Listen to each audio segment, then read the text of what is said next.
안녕하세요 여러분. 요즘 계속 장마철이어서 날씨가 굉장히 덥습니다. 아침에 운동 나갔다가 중간에 갑자기 비가 와가지고 비 맞고 막 급하게 돌아왔어요. 지금 너무 더워서 선풍기를 켰는데 제가 들어보니까 선풍기 소리가 생각보다 너무 크더라고요. 근데 너무 더워서 끄고 할 수 없어서 혹시 조금 시끄럽더라도 양해 부탁드리겠습니다. 저는 여자니까 사실 남자분들의 입장은 잘 모르겠어요. 근데 제가 여자로서 여성이 가지는 누군가를 사랑하게 되고 또 사랑한 이후에 이별이 찾아오고 또 다른 사랑을 하게 되고 하는 과정들이 여성들한테는 몇 가지 패턴이 보인다는 생각이 들었고, 저와 같이 저랑 비슷한 패턴을 반복하는 분들이 있다는 걸 알게 됐거든요. 저랑 비슷한 패턴이라고 한다면 계속해서 상처받고 좋지 않은 관계의 연애를 반복하는 그런 패턴인 거죠.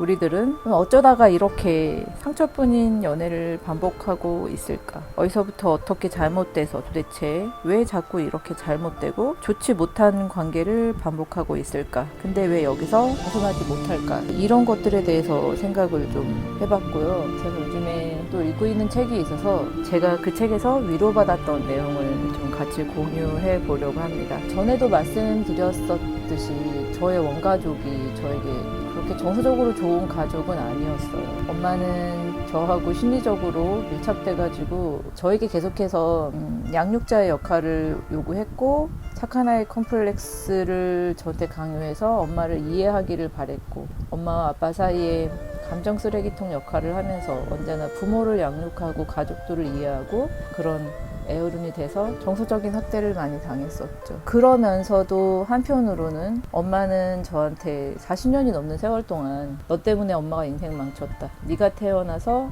내 인생이 이렇게 됐다. 너 때문에 내가 니네 아빠랑 결혼했다 하면서 제가 태어나면 안 되는 존재였던 것을 계속 각인시켰고, 이성적으로는 그렇지 않다는 걸 알고 있었음에도 불구하고 제가 엄마의 뱃속에 있을 때부터 각인되었던 그 생각들이 저 스스로를 계속해서 가치를 증명해내야 되는 사람이고, 인정받아야 되는 사람이고, 누군가 나를 사랑할 만한 가치가 없는 존재라고, 그리고 있어서는 안 되는 존재라고 부정당하는 것을 베이스로 깔고 가면서 누군가에게 그 사람이 설령 내가 그렇게 좋아하지 않는 사람이거나 내가 막 엄청나게 중요하게 생각하지 않는 사람이어도 그 누군가가 나를 거절하거나 내가 버림받을까봐 전전긍긍하면서 그 감정에 굉장히 오랫동안 시달렸던 것 같습니다.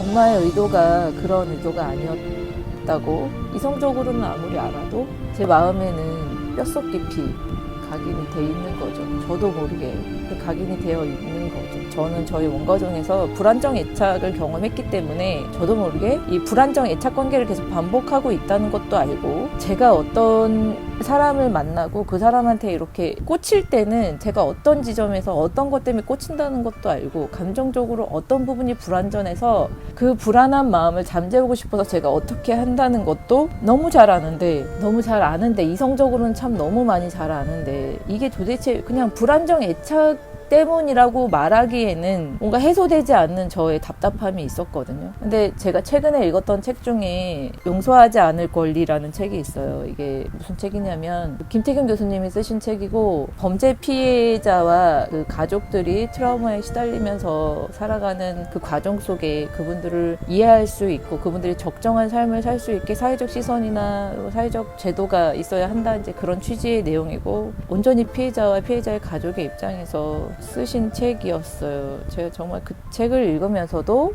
느꼈던 게, 원래 사람마다 어떤 정보나 지식을 습득할 때, 세상을 바라볼 때 자기가 가지고 있는 지식과 생각을 바닥에 깔고 그걸 토대로 정보를 받아들이잖아요. 제가 그 책을 읽었을 때 그 책에서 말하는 범죄 피해자와 가족들이 느끼는 그 트라우마가 제가 부모님으로부터 받은 정서적 학대로 인해서 겪는 트라우마랑 굉장히 비슷하다는 느낌이 들었거든요. 근데 제가 또 어떤 마음이 있냐면 항상 제 마음속에 어떤 게 있냐면 나보다 이들의 고통이 더 크지, 이들이 나보다 훨씬 더 힘든 삶을 살고 있는 거지, 이 정도의 고통이 되어야지 이게 트라우마라고 말할 수 있는 거지, 그 트라우마라는 게 그렇게 작고 사소하게 그렇게 쉽게 말할 수 있는 게 아니지. 제가 약간 그런 고통의 크기를 비교하는 마음들이 조금 있어요. 지금도 아직도 있어요. 그래서 내가 가지고 있는 아픔에 대해서 계속해서 내가 너무너무 이거를 확대하고 재생산하는 게 아닌가라는 저 스스로 경계를 하기 때문에 그런 생각들을 하면서 내가 느끼는 감정들이 트라우마일까라는 생각들을 되게 많이 누르고 있었는데, 최근에 읽은 책에서, 이분도 심리 상담을 하시는 분인데 이분이 하신 말씀이, 이렇게 사고나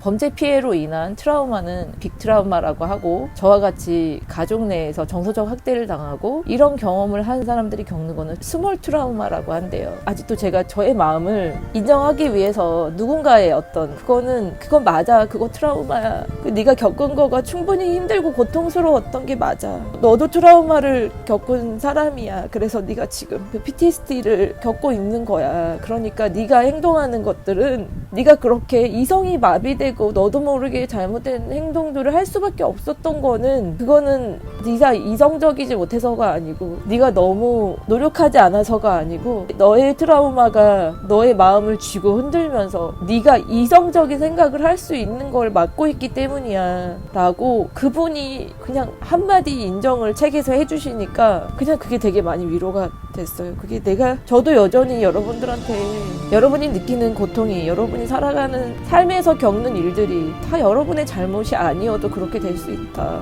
이런 얘기를 하면서도 저 역시도 누군가가 저에게 이렇게 얘기를 해줘야지만 내가 인정이 되는 부분이 있는 거예요. 누구나 다 그럴 거라고 생각합니다. 그래서 저는 항상 인생의 길 위에서 여전히 인생을 배워가는 사람이라고 그렇게 얘기하는데, 저도 여전히 이 부분에서 해결되지 않는 어려움들이 계속 있고, 이 어려움들이 저의 가장 아픈 부분, 저의 가장 결핍된 부분, 그 부분을 노출시키면 저도 모르게 발작 버튼이 진짜 막 1초에 10번씩 눌리는 것 같아요. 1초에 10번씩 눌리니까 여러분도 아시겠지만, 만약에 건물에서 불이 나가지고 경보기가 막 따르르르 울린다고 한번 생각해보세요. 머릿속에 어떻게 되겠어요?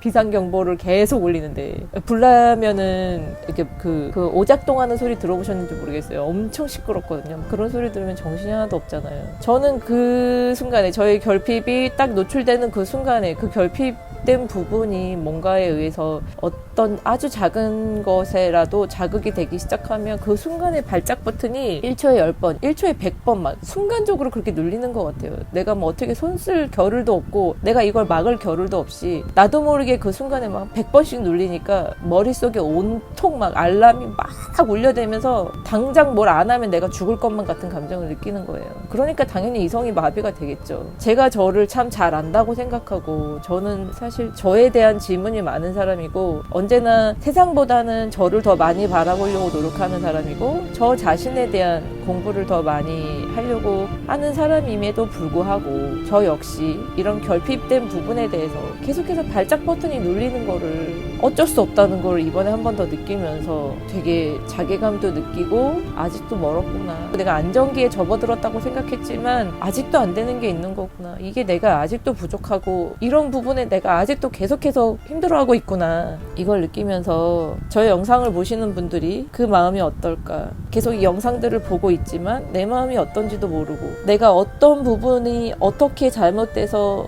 왜 발작 버튼이 눌리는지도 모르고, 그래서 그걸 알고 싶은데 좋은 얘기들은 너무 많고 다 그 말이 맞는 것 같은데 나는 실제로 그걸 실천할 수 없고, 아무리 하려고 해도 그 순간에 그게 안 되고, 그 마음이 어떨까, 그런 생각이 좀 들었습니다. 그래서 여러분들이 저처럼 지금 저와 같이 이런 이성적으로 마비되고 해결되지 않는 이 문제가 계속 반복되는 것 때문에 너무 힘드실 때, 그때 필요한 게 누군가의 인정인 것 같아요. 그게 꼭 잘못이 아니라고, 그게 그럴 수밖에 없는 이유가 있는 거라고, 그렇게 된 데에는 어쩔 수 없는 일들이 있었던 거라고, 아무리 노력해도 되지 않는 일도 있다고, 지금 당장 이 모든 걸 바꿀 수 없는 거라고 얘기해 줄 수 있는 누군가가 필요하다는 거를, 그래서 그분을 찾고 있다는 거를 저 다시 한번 느꼈고, 저도 역시 같은 아픔을 겪는 사람으로서, 그리고 그 길을 먼저 간 사람으로서 여러분들한테 그걸 확인시켜주는 일을 제가 하고 싶어요. 그 역할을 정말 너무 유명하고 똑똑하고 전문가고 이런 분들 너무 많지만 여전히 저도 이 일을 겪고 있는 사람으로서 그런 것들이 필요하실 때는 저한테 오시면 제가 그거를 다시 한 번 더 확인시켜드리는 그런 역할을 해드리고 싶습니다. 저와 같이 그 원가족 내에서 불안정 애착이나 정서적 학대로 인해서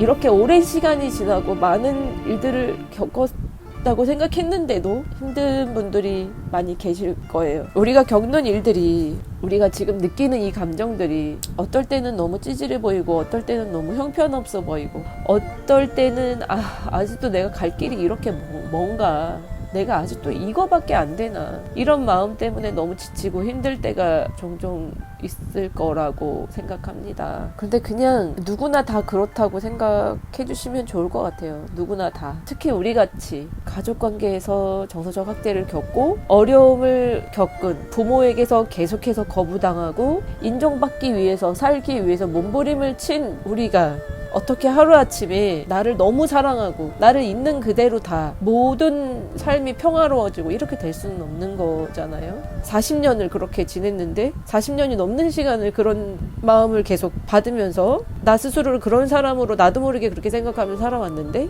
어느 날 갑자기 어떤 깨달음을 얻었다 그래서 갑자기 내가 다른 사람들한테 인정받지 않아도 괜찮고 내 스스로 있는 그대로 괜찮고 원가족으로부터 받았던 트라우마나 이런 상처들 다 치유됐고 이렇게 될 수는 없는 거잖아요. 가능하다면 주변에 믿을 만한 좋은 사람들과 계속해서 많이 얘기하시고 나의 결핍이 이런 부분이어서 내가 이게 정말 힘들고 내가 아이 키우는데 이게 힘들고 내가 이성 친구를 만나는데 나도 모르게 자꾸 이런 감정이 반복되는 것 같고 이런 게 참 지치고 힘들고 이런 것들을 나누실 수 있기를 바라고요. 그것이 정말 큰 도움이 되고요. 그리고 그 마음들이 서로가 서로 그 마음들을 주고받으면서 서로가 서로의 마음을 그냥 이해해 주는 것만으로도 정말 많은 위로가 되고요. 그리고 여러분들이 어떤 이성적으로는 머릿속으로는 알지만 내 스스로가 방점을 찍지 못하는 게 있을 때 그건 당신 잘못이 아니라고, 우리가 이렇게 된 거는 그럴 수밖에 없는 이유가 있었다고, 그걸 받고 싶을 때 저한테 오시면 제가 그걸 해드리겠습니다. 그리고 당신 잘못이 아니야 라고 말씀드릴 수 있는 거는